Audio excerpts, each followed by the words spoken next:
So it's been about 3 months since I first got the Sony A7 III. And when I first got it, I did put together a kind of preview video talking about what I liked about the camera, what I disliked about the camera. But all of those were kind of my first impressions, you know. What about the tech specs of the camera impressed me, that drew me towards the camera in the first place? And then from getting the camera and having it in my hands for a week or so, what I liked, what I disliked. But this video is going to be more of a comprehensive review. Now that I've had the camera as my primary shooting camera for a quarter of a year now, there are some aspects of the camera that I initially didn't like that I now kind of do. And there are some aspects of the camera that have kind of niggled me a little bit that I didn't know anything about when I first got it. But spoiler alert, for anyone out there who's hoping that I'm going to conclude that this camera is, you know, complete crap and not worth buying, no. I still think overall it's an amazing camera, well worth the money, and I am so happy that I got it. But no camera is perfect. There are plenty of things about this camera that I like, there are some things that I dislike. No camera is ideal for everyone. So we'll kick things off with the externals of the camera, ergonomics, that sort of thing, and then work to the internals. Now, in terms of the ergonomics of this camera, it's something that Sony have always kind of had a bad reputation for, is poor ergonomics of their cameras.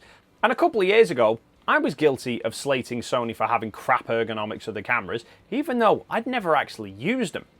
And I still haven't used any of the previous Sony cameras, you know, any of the A6 series or any of the first and second generation A7s. This is the only Sony camera that I have used. Now this means two things. One, it means I can't really comment as to how much better or worse any aspects of this camera is over the previous generations for anyone who's looking at upgrading. But second point means that I'm speaking to you now as someone who shot solely Canon DSLRs for 7 years and then jumped straight over to a brand new system that's apparently got awful ergonomics. But honestly, I think for kind of this generation of the camera, I don't think the ergonomics are bad at all. There are certain aspects of it that obviously take a little bit of getting used to and a little bit of adjustments, but then that'd be the same of any camera system regardless. You know, it wouldn't matter whether I jumped to Nikon or Fuji or Panasonic, or if I'd been a Sony shooter previously and moving over to Canon. The moment you change the button layouts of a camera, it takes you a little bit of time to adjust to everything. Hell, I remember when I switched from the 5D Mark II to the 5D Mark III.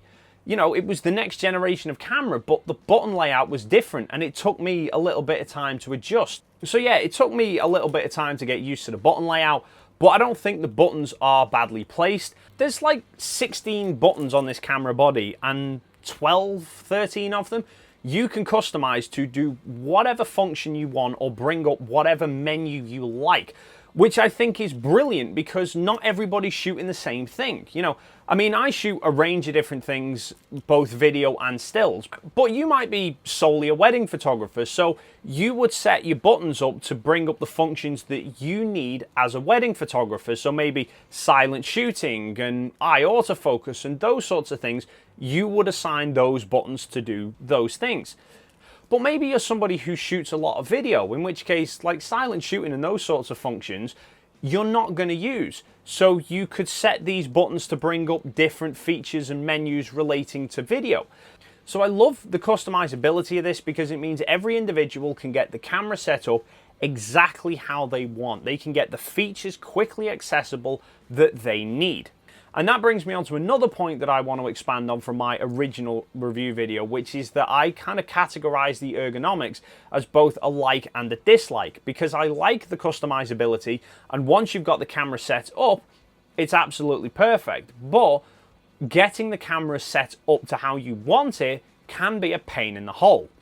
Because another thing that the Sony cameras are renowned for is the god-awful menu systems. Now, again, I've not used the previous generation Sony cameras, so I wouldn't know how they were. This one I've found to be not too bad, but it is more complicated than what I was used to with the Canon. But there are some good points and bad points. The downsides really is that there's just so many options in this camera that it takes you forever to find any of the menus within all the tabs. The good point, however, is that once you've got the camera set up, you never need to delve into those menus. Because there's so many buttons that you can customize on here, you can get most of the menu options that you need onto the camera body to begin with. They've also then added a favorites tab on the end where you can add an extra 6 items on the one page. But since I've added all of those options onto the menu and I've put all of the buttons doing their own different things, I can probably count on one hand the number of times in the last 3 months that I've actually had to delve into any of the other menus to try and find an option, because everything's just so easy to find. Now, in terms of the feel of the camera in the hand, this is a personal preference, okay? I've seen many of you guys comment on my videos saying that, you know, the small camera size of the Sony is not something that appeals to you, and why would you want a small camera body and stuff like that. I personally like this size of camera, okay? Especially with this camera, now that it's got a decent sized grip, it fits my hand very nicely. I mean, you know, I don't know how big my hand is compared to everybody else's. I've got an average size hand, I guess. But, you know, this camera does not feel like it's too small to hold. I mean, I also have the Canon M3 mirrorless camera, which I got as a walk around camera when I didn't want to carry around a big DSLR. And that thing's basically got no grip to it whatsoever. And trying to hold that is like, you know, you feel like you're pinching it all the time. And I didn't like that at all. But with this, it doesn't feel too small. It doesn't feel like it's hurting me. You know, I've carried this thing around with me for full days before, and my hands felt fine afterwards. The weight saving on this, a lot of people go, wow, why'd you care about saving weight and all this sort of stuff? It depends on what you are shooting. You know, if you're shooting in studios, or you've got the camera on a tripod, or, you know, you've only holding the camera for short bursts at a time, yeah, you might not notice that extra little bit of weight from a bigger DSLR. But if you are a wedding photographer and you're carrying your kit around with you all day, if you are a landscape photographer and you go hiking up mountains and you've got a backpack full of gear, or if you're traveling abroad all the time and you're forever taking flights, every little ounce of weight that you can save off your camera kit is just going to save you that little bit of extra money in travel costs, that little bit of extra energy. It's going to make your muscles ache that little bit less. I also shoot quite a bit of video, so I bought one of the Crane V2 gimbal motorized 3-axis stabilizing me things. Yeah, those. But they have a limit as to how much weight they can take and still be able to stabilize the lenses properly. If I was still using my old DSLR gear, I would have been very limited as to what lenses I would have been able to put on the camera, on the gimbal, and still be within the weight limit. With this, however, the only lens that I can't use on that gimbal is my 100-400, and that's kind of never going on it anyway. And speaking of big lenses and ergonomics, yes, a few people have stated, you know, if you use a big lens on a camera, then the weight savings are kind of irrelevant.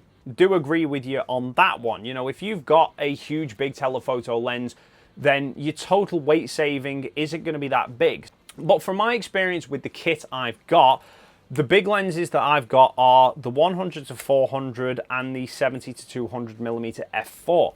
And I found on this camera body, all of the lenses bar the 100-400 are perfectly comfortable with the camera just as they are. When I use the 100-400, however, I tend to couple a battery grip onto the bottom of it just to give me a bit more purchase. But I found I only really needed that extra stability when the lens was zoomed all the way out of 400mm, because it put a lot more weight at the front of the lens. So far the camera's comfortable to hold and it's pretty easy to use once you've gotten used to it. Now, a couple of things I don't like about the external design of the camera, but they are niggly little things. First off, the sensor. Now, this is something that I highlighted in my initial video, the fact that I felt that the sensor was too exposed like that and obviously prone to collecting dust. And the reason why DSLRs don't get dust on the sensor isn't so much because the mirror's in the way, but because when the camera powers down, the shutter mechanism actually closes over the sensor to keep it covered. And I kind of suggested that maybe they should do the same with these. But a couple of people did point out that actually that's probably a bad idea, because the shutter mechanism is very fragile and having that exposed over the sensor would be far easier to damage than the sensor itself, because the sensor's not really exposed. It's actually got a protective layer of glass over the top of it. So, you know, touching the sensor isn't actually touching the sensor, it's just touching the glass in front of it. So what I found is, yes, this thing does get dust on the sensor a lot easier than a DSLR does, but it's also stupidly easy to clean as well. I've found a couple of puffs with the lens blower just into the sensor, clears any dust clean off it. It doesn't take a huge amount, it's not like you need a full sensor clean kit or anything like that. It's just whenever you change the lens, quick glance at the sensor, is there any dust on there? Yes, puff, puff, puff, lens on, good to go. Other thing that I've found on this that I dislike, and it really is a niggle, battery compartment door. So on the Canon DSLRs, the door is a spring-loaded quick release. So you would literally just flick it, it would spring the door open, you change the battery, you just slam it shut, and it would latch itself back into place.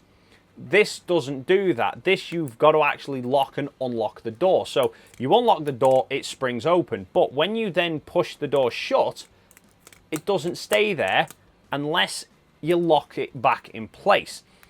And like I said, it's a niggle, okay? Most people, it's not even going to bother you. Hell, the battery life on this camera is so good, if you're shooting solely stills, you probably don't even need to change the battery ever. Now, on the topic of batteries and battery charging, this was something else that I highlighted in my preview video that I wasn't all that impressed that they didn't include an external battery charger. Because I've spent so long used to my cameras that have external battery chargers, I was used to take a battery out, put it on charge, put a new battery in, use the camera, swap and change, so on and so forth. This didn't have that. This didn't have an external battery charger. What it had was a USB port on the side where you just plug the camera in and charge it up. And I was so unhappy about the fact that there was no battery charger that I bought a pack of third-party batteries that came with a dual battery charger. And I'll be honest, I don't use it. Because most of the time, I don't use more than one battery in the day anyway, so the battery stays in the camera. End of the day, just plug it on charge, leave it overnight, and take it the next day. I don't run the risk of accidentally forgetting to pick the battery up out the charger and going out without a battery, because it's already in the camera. If I'm shooting with a battery grip, I can put the battery grip onto the camera, plug the camera in, and it will charge both of the batteries at the same time. So in hindsight, not having a separate battery charger hasn't really hindered me in any way, shape or form. In fact, I've actually grown to prefer charging the camera rather than the separate batteries, just for that extra peace of mind, and it is quite convenient. I also like the touchscreen on this, the way that you can move your focus point around just using your thumb on the screen. Although occasionally I do find that my nose accidentally triggers it and moves the focus point away, but I'll just have a big nose. The only thing that niggles me about the touchscreen is the fact that it's not a fully functioning touchscreen. You can't use it for changing menu settings and stuff like that, which I think is a little bit of a missed trick by Sony. And the last minor niggly thing for the externals before we move on to the internals of the camera is the SD card slots. Now, this has twin SD card slots, which is a feature that I love. You know, I think all higher end cameras should have twin card slots, just because it makes life so much easier that you either shoot in a constant backup or you have more storage available if you fill up a card. The only thing about this that I dislike is that for me, the card slots are back to front. Because with this, when you mount the cards into the camera, the back of the card is facing you, which is just a nightmare sometimes because I have a range of different cards and I will use different cards for different things. So sometimes you just want to quickly check what cards you've got in there. So in an ideal world with the cards mounted the other way around, you could just pop them out the slot, see what they are, pop them straight back in. Whereas with this, because they're facing forward and you've got the door in the way, you have to actually take the cards out of the camera to have a look and then put them back in. It's just a silly little thing, I know, but it's just something that I think was overlooked maybe when they were designing this camera, that unless there is some critical reason to do with the internal designs of this camera that kind of dictated they had to have the card slots this way round, I really wish they'd mounted them the other way. But that's it for the externals. Let's move on to the internals of the camera. And internally is much the same story. The majority of the camera is fantastic. There's just a couple of little things that I dislike. You know, 10 frames a second just makes this a great jack of all trades camera because you're not just restricted to using it for portrait studio weddings, that sort of thing. I've used this for shooting wildlife, for sports. I've used this for shooting jet fighters and all sorts of different things. And 10 frames a second works great. Now the buffer on this is something else that's impressed me. In fact, I don't think I've managed to run the buffer out on this at all yet. Now obviously I'm not just drilling out 4 or 5 seconds of continuous burst all the time, but sometimes when I'm going to like motorsport events and stuff like that, if you've got a lot of cars coming past you in a short space of time, you might take short bursts of each car as they go past. And sometimes with the Canon cameras, I would find that sometimes the camera would start to max the buffer out while there were still cars coming past, whereas with the Sony, I don't have that problem anymore. And then the autofocus system in this, again, has massively impressed me. You know, this is the autofocus system derived from the A9. I don't think it's the exact same system that the A9 uses, but it borrows heavily from the A9. And it's an awesome autofocus system, especially considering it's a £2,000 full frame camera. You know, Canon 6D Mark II, £2,000 full frame camera, uses the autofocus system from a middle of the range APS-C camera. So again, this isn't going to rival the top end flagship cameras for autofocus performance, but for the vast majority of people, it's probably going to be more than sufficient. I've not had any major issues with this whatsoever. I've shot a range of different things. I took this thing to air shows, I've took it to the Mac Loop photographing jets flying past at 500 miles an hour, and the autofocus worked absolutely perfect. Now, a couple of you on that video did ask and comment what autofocus settings was I using to get such good autofocus results. If you haven't seen that video, I will link it up here now. Generally, I was just using a small autofocus point either in the center or moving it off around the frame depending on where I was having the subject framing. I was obviously in continuous autofocus, but I also changed one of the settings in the menu, which can be found on page 5 of the first tab, and it's this one here, priority set in AF continuous. And I have that set to AF. So what I'm basically saying to the camera is, look, I've set you to 8, 10 frames a second, whatever, but if you need to slow down in order to make sure that the autofocus is correct, go for it. If you change it to release, then you're basically saying to the camera, forget about the autofocus, try your best, but make sure you keep shooting at whatever shooting speed I've asked you to do. So the autofocus overall works great as well, especially the eye autofocus. That's something about this camera I absolutely love. And I've tested it with the kids and stuff. You know, they're running around crazy in every single direction. They're the most unpredictable subjects to try and photograph. And as long as they're obviously looking in the general direction of the camera, it's got no problem in working out where the eye is and keeping it locked focus right there. So really impressed with the eye autofocus. Now, I found with video, you don't get that same eye autofocus functionality, but you do at least get face tracking. So the autofocus with video isn't quite as clinical as with the stills, but it is still extremely good. Whether it's as good as the dual pixel autofocus in the Canons, that's up for debate. I've used dual pixel autofocus in the Canons and it is very impressive, but by the same token, I've not found any issues with the Sony. So maybe the Canon is slightly more refined, maybe it does work that little bit more responsive, but at no point have I ever found this to be lacking in autofocus for video. Now, speaking of video, it's great the way all these link together, isn't it? It's almost like I planned it. From what I was used to shooting with, you know, a 5D Mark III and an M3 mirrorless camera, this is a huge step up in terms of video. Now, I know none of the videos I upload are actually 4K, they're all 1080, but having 4K just gives me more versatility for when I'm editing and the likes, and I have made use of that 4K footage quite a lot. You know, I don't shoot a lot of the big cinematic projects, that sort of thing, so I don't really push the video footage to its absolute limits. You know, maybe up there this camera might be lacking for those sorts of situations, but for these kind of videos, for the sorts of videos that I'm currently doing, this is more than sufficient. You know, having the 4K footage, having 120 frames a second full HD to be able to do slow-mo footage, for YouTube, you tell me, how does it look? Well, you know, don't base it on this video because this isn't being shot with this camera, obviously. But most of my other videos are, so either go and check those out or, you know, subscribe for the next videos that I do with this camera, wink wink. But the quality of the video I've found to be brilliant. The only issues I've found with the video setup of this camera, first is another Sony trait, which is overheating during video. This does overheat, but you have to push it quite a lot to do it. Now, as a standard, you can get well over an hour of 4K footage without the thing overheating, and it does warn you to say when it's starting to overheat so that you can, you know, prepare yourself for it. A few things that you can do to help keep the camera cool.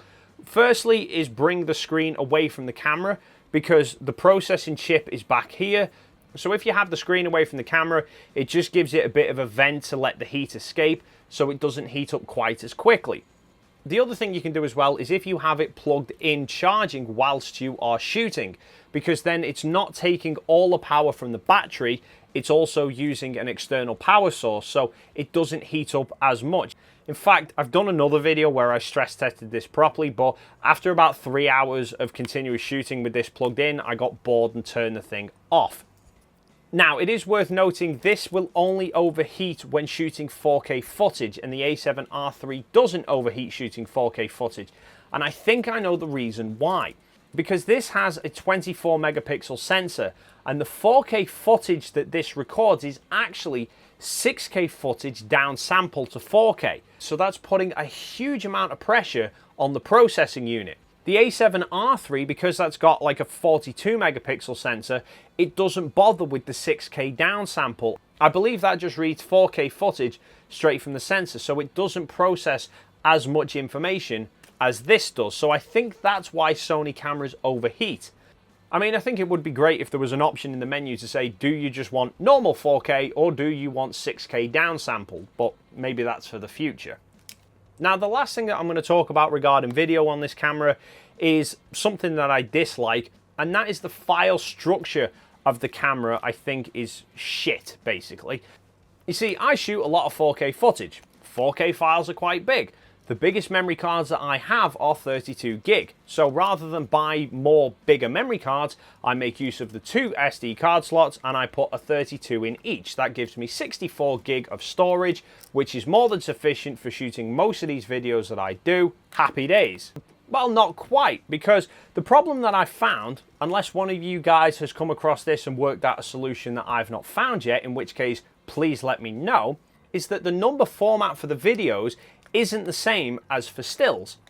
You know, so for the still images, the files are, you know, DSC and then whatever the next number in the sequence is that the camera's ready to do. But with video, it doesn't carry that same file structure. They have a different file name. It's just C0001, 0002, so on and so forth. But once the camera switches from one card to another, it resets back to 001. So if I've done one of these videos and I've shot enough footage to go across 2 cards, I'm going to end up with 2 0001 files. So I go to put all the video files on my computer, I copy the first memory card, not a problem. I go to copy the second memory card and it's trying to replace the video files that I've just put in from the first card. So I end up having to put them in separate subfolders and then work out which is which afterwards. I think it would just be so much easier if the video files kept the same structure format as they do for stills. Whether they use the same naming structure as the still images, so they would just appear as DSC and then whatever the next number is, or if they still have a different file name from the still images, but just continue the sequence going, so you just keep going all the way up until you hit 9999 and then reset back to 0001. Not the moment you jump from one card to another. But that's the only thing about this camera that causes me a headache that I've not found a full workaround for yet. Like I said, unless you guys have worked it out already, in which case, let me know in the comments down below. The other issue with this camera that took me a little bit of time to work around is the color science. And this is something that a lot of people have said about Sony's as well, that the color science is awful compared to Canon's. And I will concede, if you take this camera straight out the box and start taking pictures, yeah, they do look garbage. You know, they're very green tinges and stuff like that. It's not that much of a problem for RAW files because obviously they're a lot more flexible for editing. But if you're shooting video footage, it does cause you a problem. And for anyone who's watched some of my earlier videos from when I first got this camera, you will know some of the videos, the green hue made me look seasick. That was my own fault for kind of not working it out before I started doing all the videos. Took a little bit of trial and error, but I got there in the end. So if you've seen any of the more recent videos I've done shot with this camera, the footage that you see is pretty much untouched. That is just straight out of the camera. Now, the last topic, image quality. Stepping over from the 5D Mark III, I've been very, very impressed with how this camera performs. Now, I know the 5D Mark IV has obviously replaced the Mark III and has improved the image quality in the same sort of areas that this has anyway, but this thing still just massively impresses me. The noise performance off this thing is fantastic. The dynamic range is incredible. I was blown away with how well this thing can recover shadows compared to what I was used to with the old 5D Mark III. Now, another thing about the dynamic range in this camera that I wasn't even aware of when I bought the thing, this camera and the A7R III, I don't know if the A9's got it or not, has something called dual band ISO or something like that. So generally with cameras, as you increase the ISO, the dynamic range drops off. So it will obviously get the most dynamic range at ISO 100, and then it's just going to gradually drop and drop and drop as you increase the ISO. With this camera, it works a little bit different. There's a second mode that it kicks into at ISO 640. So from ISO 100 to 640, the dynamic range drops and drops and drops and drops. From just short of 15 EV down to about 12.5. At ISO 640, it then steps into this second ISO mode, and the dynamic range jumps back up to 14 EV and then starts to drop off again. And noise performance at high ISOs still holds up very, very well indeed. There's a lot of new technology that Sony have started putting into these new cameras, and even the high ISO works fantastic. So that wraps this video up. I know it was a bit of a long one. If you're still here watching, thank you very much. Leave your thoughts and comments in the box down below. Let me know what you think. Thank you so much for stopping by, and hopefully I will see you in the next video.